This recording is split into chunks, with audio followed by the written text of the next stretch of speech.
بخير هاتي والوفا والشيمان والمشركان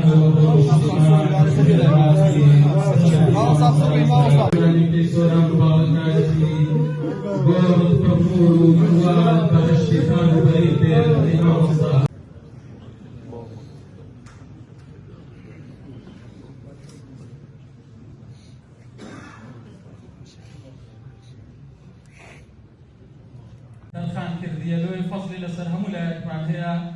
چەندە لە خزمەتی ڕابوەستین و پێشوازیەکی جوانی لێ بکەین دڵنیان ڕۆحی بەرزەخوڕی لەگەڵ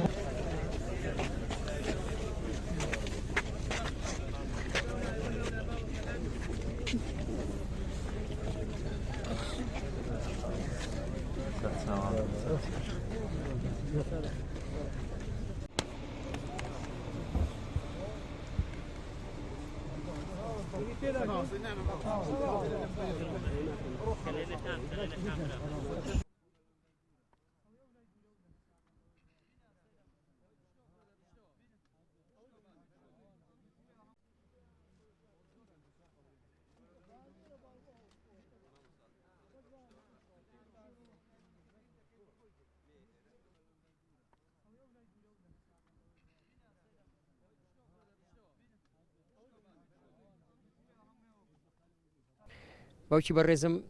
دیارە مەوالیدی 1922 بووە کە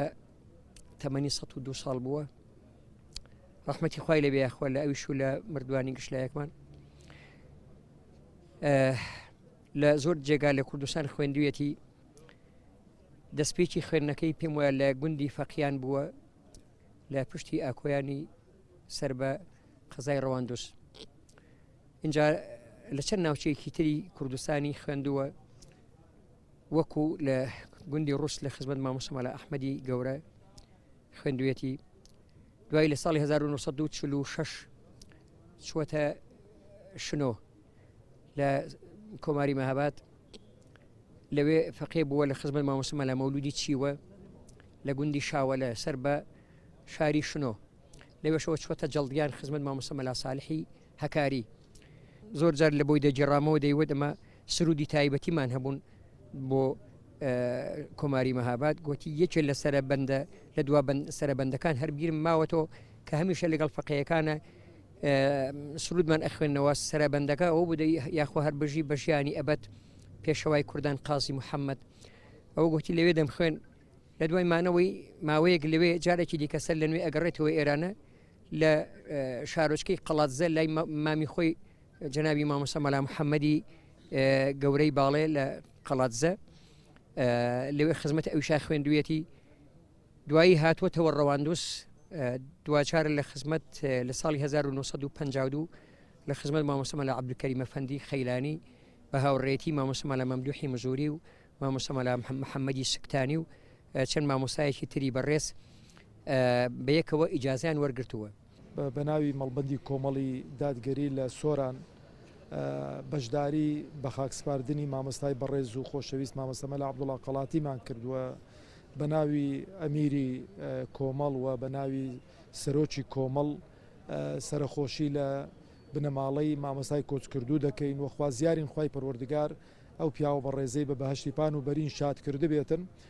مامۆستا مەلا عەبدوڵڵا بە حوکمیەوەی کە لە یەک گوندی ژیاوین لە باڵەکایەتی پێکەوە ژیاوین شایدی پیاو چاچی بۆ دەدەین و پیاوێک بووە کە تەمەنی خۆی هەمووی لە تەدریس سەرف کردووە و یەکێک بۆ لەو زانایانەی کە بەڕاستی مندیلی خۆی بە پاچی هێشتۆتەوە و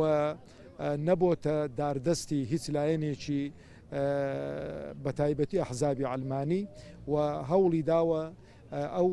تدریس و ئەو میراتگری پێغەمبەرایەتی عەلەیهی سەڵاو وسەلەم بە پاچی بێڵیتەوە و هەموو لایەکیش خۆشیان دەویست و پیاوێکی بەڕێز و بە حورمەتیش بوو و خوازیاریشین